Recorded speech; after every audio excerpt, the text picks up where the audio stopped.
ये कॉफी आ गई है। बहुत शुक्रिया। बहुत शुक्रिया आपका। मजे से पिए।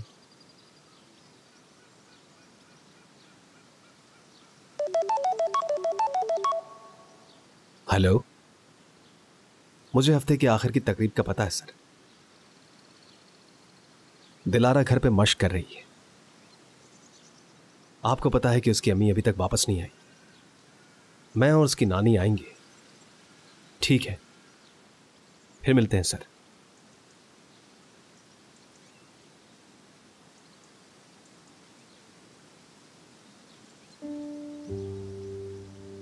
बुरा ना मानो तो एक पर्सनल क्वेश्चन करूं तुमसे? बिल्कुल। दिलारा साथ रहती है क्या? असल में आपा चूंकि काफी अरसे से यहां पर नहीं आई, इसलिए हम उसकी देखभाल करते हैं। उसके वालिद शुरू से ही नहीं है। उसकी देखभाल का मसला नहीं है। दिलारा पर मेरी जान कुर्बान, लेकिन मैं उसके लिए बहुत दुखी हूं। कोई मां अपनी औलाद को फोन क्यों नहीं करती? अफसोस हुआ। वो अपनी अम्मी को याद करती होगी। बहुत ज्यादा। रोजाना हमें झूठ बोलना पड़ता है। हम उसे ये कहते हैं कि तुम्हारी अम्मी तब फोन करती है जब तुम स्कूल में होती हो।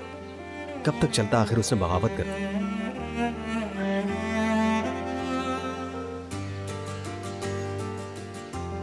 माफ करना, मैंने तुम्हें बातों में लगा दिया। मुझे माफ करना। ऐसा मत सोचो, ऐसी कोई बात नहीं है।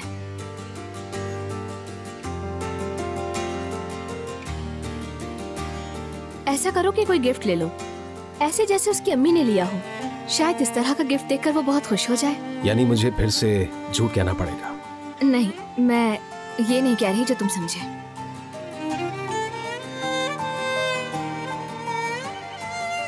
बाबा भी हमें छोड़कर चले गए थे। रात को सोने से पहले यही दुआएं किया करती थी कि या अल्लाह मेरे बाबा सुबह होने से पहले घर वापस आ जाए।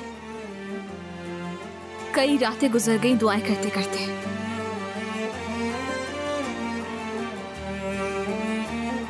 सोच के अच्छा लगता है जब मैं ये तसव्वुर करती हूँ कि कोई आकर ये कहे कि ये तोहफा आपके बाबा ने भेजा है। वो आ गए हैं मगर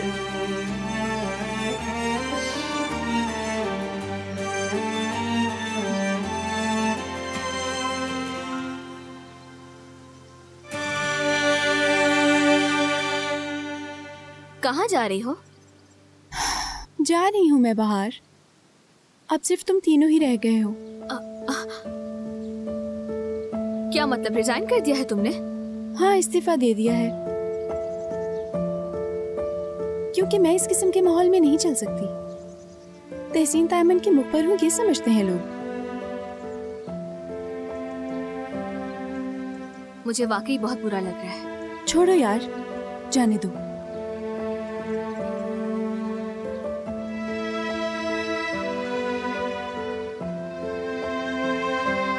क्या मतलब है इस सब का? आखिर वो ऐसा क्यों करेंगे? तहसीन तायमान हाले का सौतेला बाप है।